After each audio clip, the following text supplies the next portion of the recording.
I have a few more reflections that I want to share as a follow-up to the story that Jane Genu told during the third closing round of the Consciousness Deep Dive on the 28th. We heard Jane tell this wonderful story of her experience doing whitewater kayaking, I believe it was, or rafting. I'm not sure. I think it was kayaking.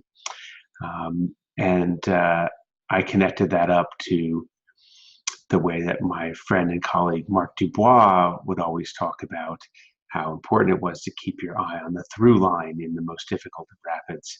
And then Heather followed up with a reflection on her own experience getting bumped out of a boat, out of a kayak, and connected that up to the wonderful Hopi prophecy that ends with the famous line, "We are the ones we've been waiting for."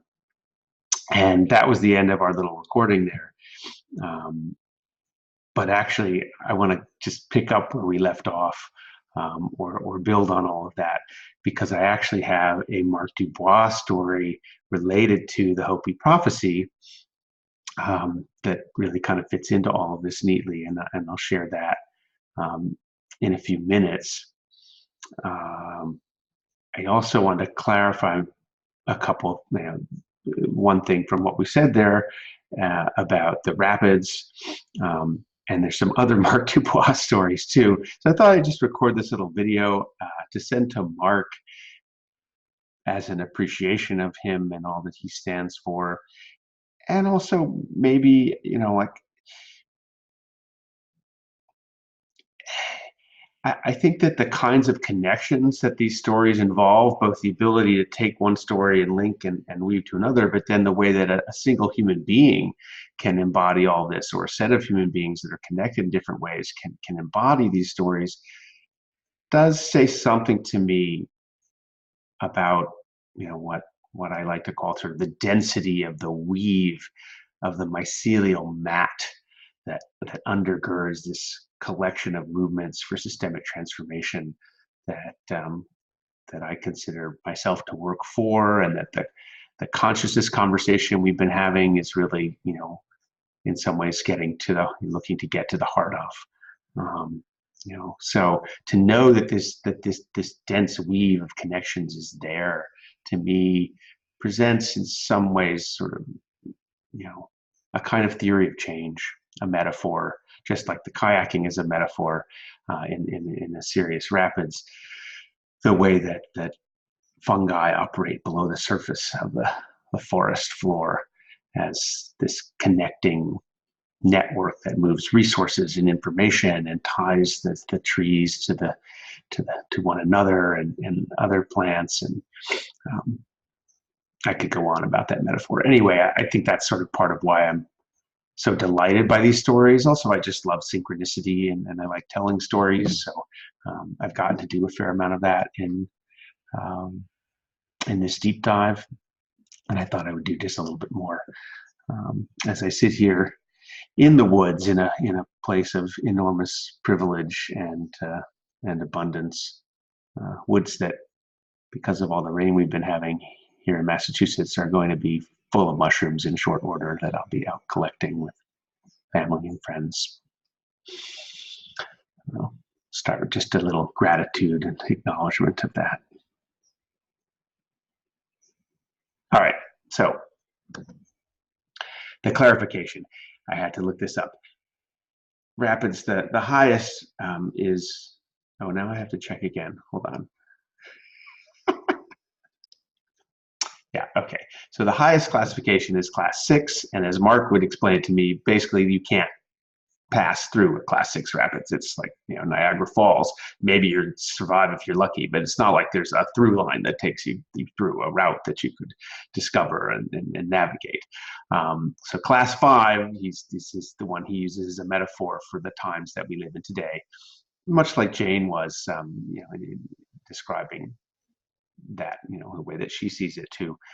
But Mark has this particular lens also saying, they're the most difficult rapids you can navigate. There is a way through. And in the same way, this transformation that we seek for the human presence on this planet, this shift in consciousness, out of which we might change, everything that we do, all our institutions, etc., to co-create, a world that might work for all, an economy that might fundamentally serve life and well-being, etc., and heal the wounds of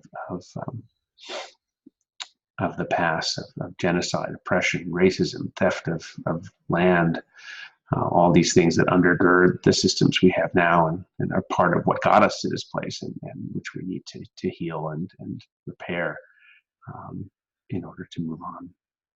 So, Mark says we can make it through. He really, I think, I'm willing to bet that he still believes that,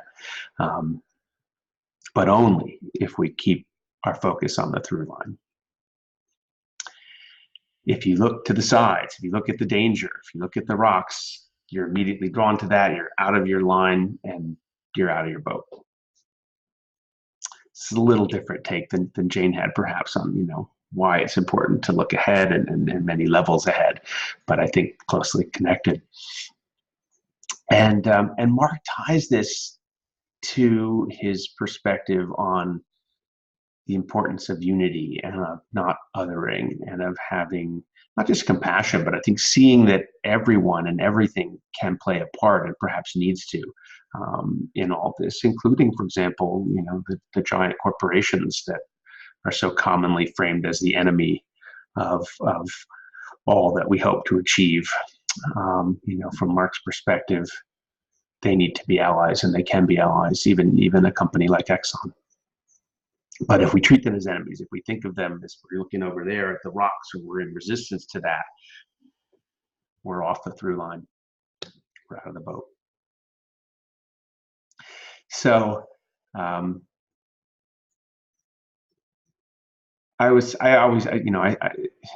found that concept very compelling as a metaphor, and more than that, I think I found Mark compelling as a person. He became an environmental activist because he chained himself to a boulder in the middle of, I think it was the Russian River.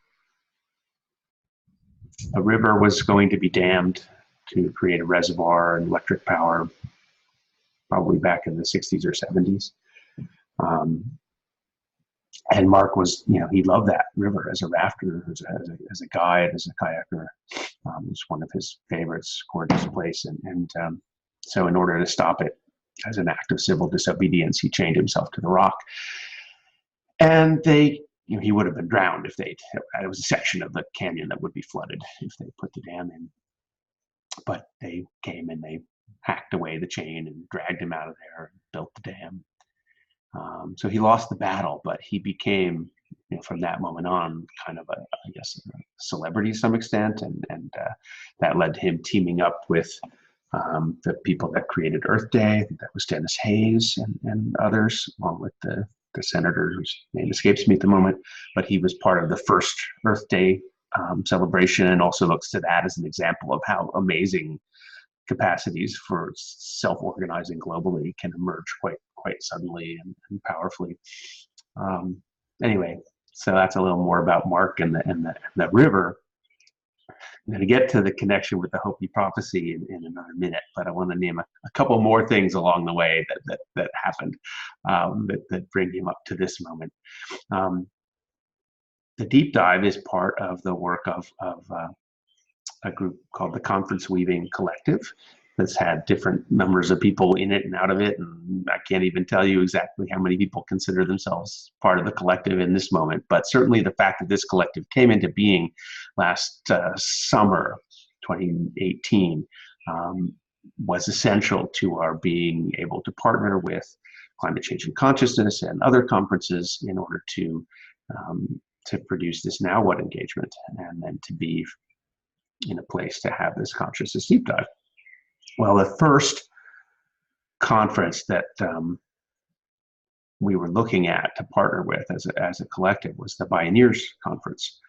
And I had some conversations with the lead organizer of that. and back in the summer of 2018. And there was some possibility that there might be sort of a formal collaboration with Bioneers. In the end, it was all too close to the October date for the conference, and a couple other things happened that just didn't quite come together as a formal collaboration. But we did connect up with the World Cafe folks who do a tent there with a series of World Cafes just outside the main auditorium. And so a group of us, I flew out to California, and met up with Ken Homer and Ben Browner and Jeff Aitken, who were all in that area. Maybe Ben Browner was coming down, actually. I think he was a little north of there. But anyway, we're all in San Rafael for the conference, and we're doing some pre-conference and post-conference engagement in partnership with the World Cafe folks and hanging out at their tent. And so it was an early, one of our first collective experiments in how to do this conference weaving work. So I arrived with David Witzel. He was also part of our team at the time. I think I forgot to mention him. I was staying at his house as well. And I'm there the first morning, and we're going into the auditorium to hear the opening talks that day. And we're in the lobby, and as I get into the lobby, I suddenly have this flash thinking about Mark Dubois, and wondering if he's there. Now, I'll have to dial back another little mini story. Why I was thinking about that was that the last time I'd been at Bioneers, a few years, 3, 4, maybe years earlier than that, I bumped into Mark, and it was a wonderful synchronistic affair where I was walking with another colleague of ours, Gary Horvitz, and I had met the two of them when I first got involved with the Pachamama Alliance in 2010. We were all on the same team together. And so, of course, we bump into Mark, and then there was this series of thematic encounters, of which Mark's was just one, related to the issue of plastics in the ocean that led to a whole piece of work that Mark was also a collaborator on that never quite got to where we hoped it would, but it led to me connecting with Mark again and doing another round of work with him. So here I am back at Bioneers wondering, hey, I wonder if Mark is here, right?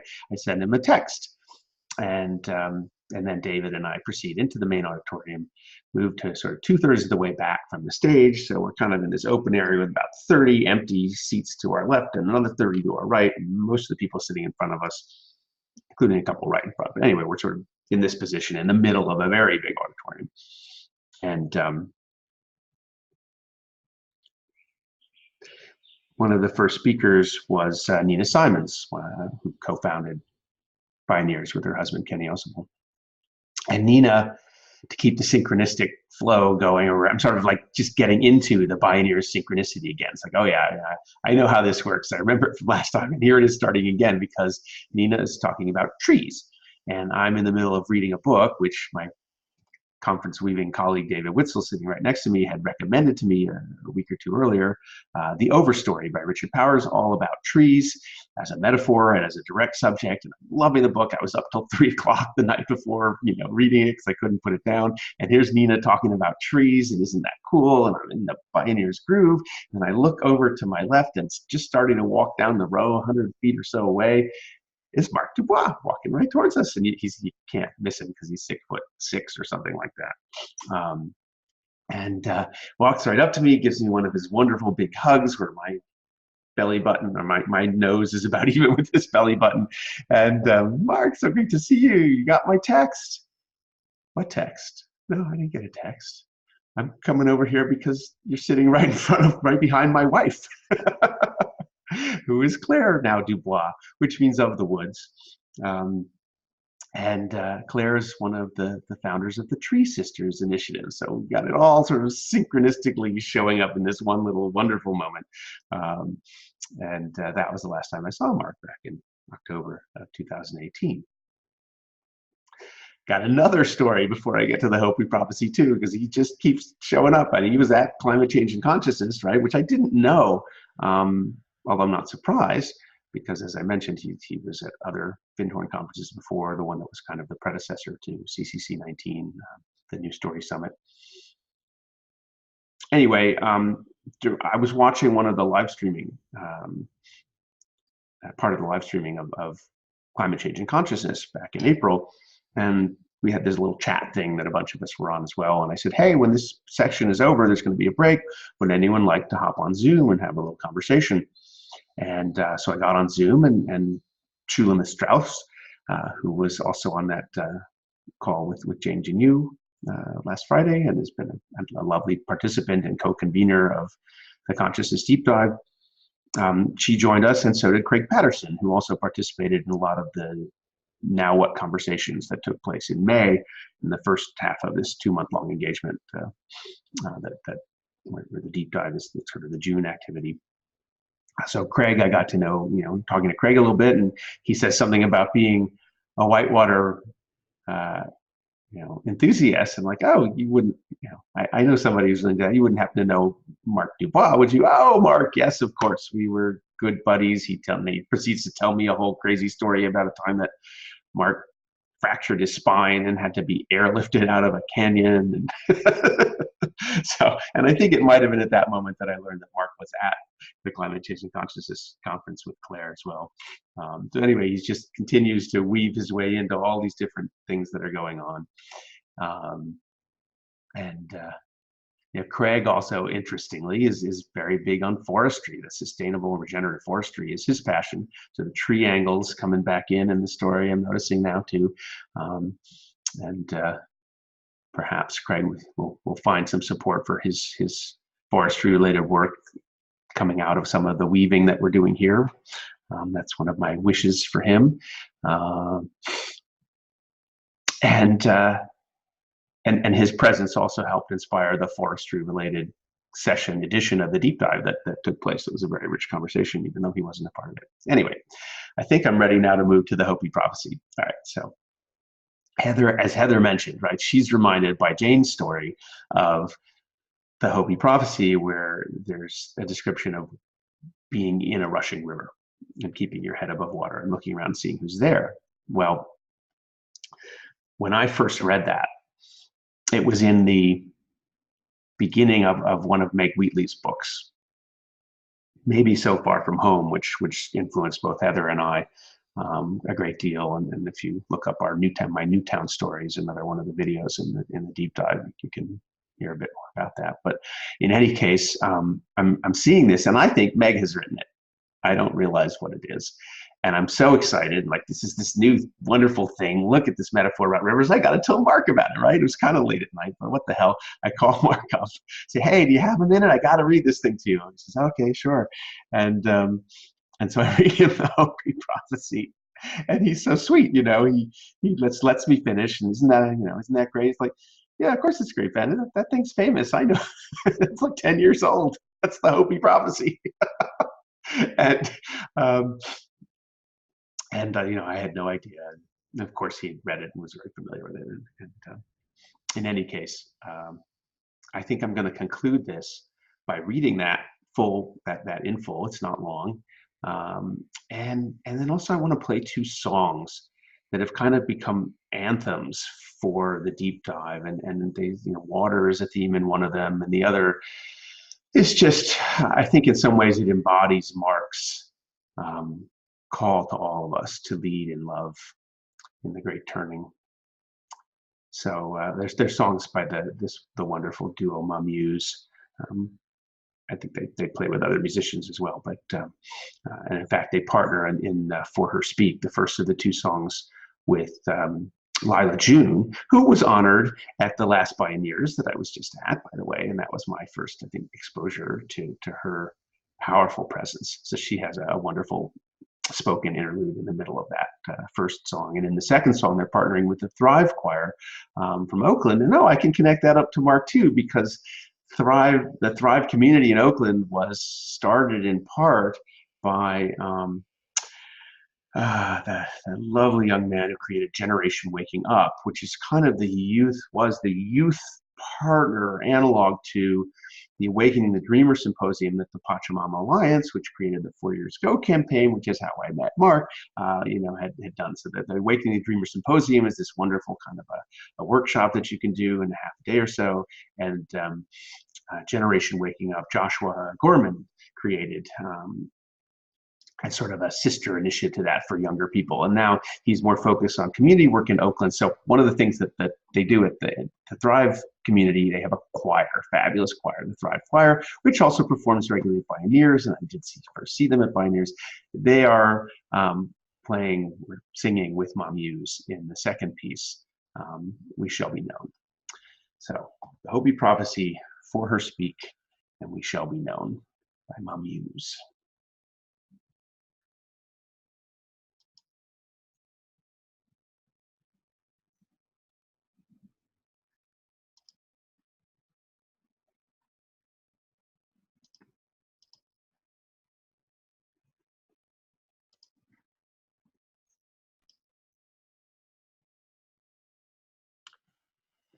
You have been telling the people that this is the 11th hour.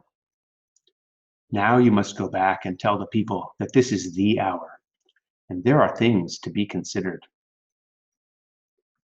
Where are you living? What are you doing? What are your relationships? Are you in right relation? Where is your water? Know your garden. It is time to speak your truth, create your community, be good to each other, and do not look outside yourself for the leader. Then he clasped his hands together, smiled, and said, "This could be a good time. There is a river flowing now very fast. It is so great and swift that there are those who will be afraid. They will try to hold on to the shore. They will feel they are torn apart and will suffer greatly. No, the river has its destination. The elders say we must let go of the shore, push off into the middle of the river, keep your eyes open and your heads, our heads, above water. And I say, see who is there with you and celebrate.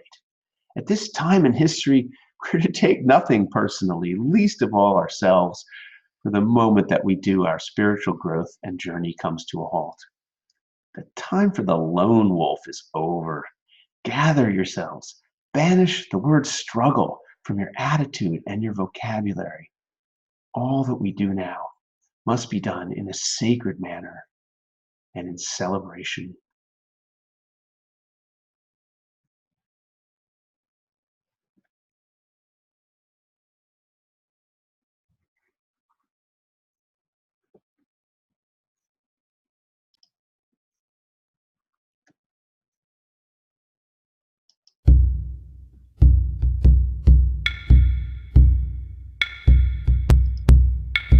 River wide and river deep calls me to her side to protect and for her speak. Water, she says, it is time. Vast, vast oceans, bubbling creeks, all are friends of mine. From valley floor to mountain peaks, water, she says, it is time. They say that history is written by the victors. But how can there be a victor when the war isn't over? The battle has only just begun, and Creator is sending her very best warriors. And this time it isn't Indians versus cowboys. No, this time it is all the beautiful races of humanity together on the same side. And we are fighting to replace our fear with love. And this time bullets, arrows, and cannonballs will not save us. The only weapons that are useful in this battle are the weapons of truth, of faith, and compassion. So lay down your weapons, I come in peace to be a stand for life. For all things thrive where water is clean. Water, she says, it is time. For all things thrive where water is clear. Water, she says, it is time.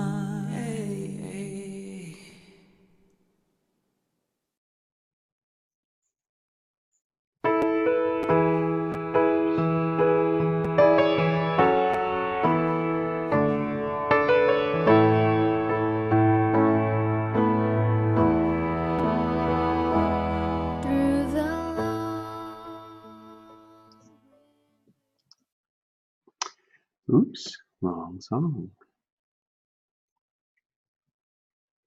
Must have been on shuffle. Here we go. We Shall Be Known with the Thrive Choir.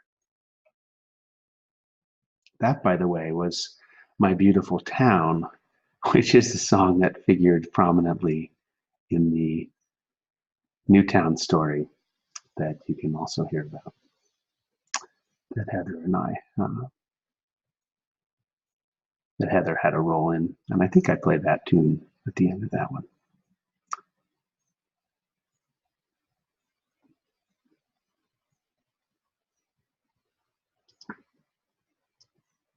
By the company we keep, we shall be known by the company we keep, by the ones who circle round to tend these fires.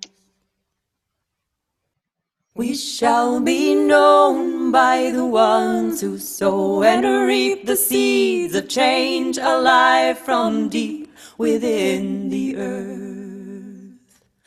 It is time now, it is time now that we thrive. It is time we lead ourselves into the well.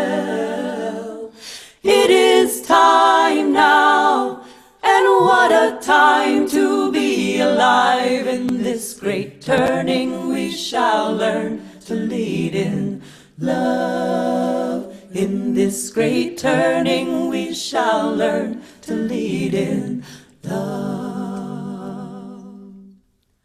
We shall be known by the company we keep, by the ones who circle round to tend these fires. We shall be known by the ones who sow and reap the seeds of change alive from deep within the earth. It is time now, it is time now that we thrive. It is time we lead ourselves into the well. It is time now, and what a time to be alive. In this great turning we shall learn to lead in love. In this great turning we shall learn to lead in love. We shall be known by the company we keep, by the ones who circle round to tend these fires. We shall be known by the ones who sow and reap the seeds of change alive from deep within the earth. It is time now, it is time now that we thrive. It is time we lead ourselves into the well. It is time now, and what a time to be alive. In this great turning we shall learn to lead in love. In this great turning we shall learn to lead in love. In this great turning we shall learn to lead in love. In this great turning we shall learn to lead in love.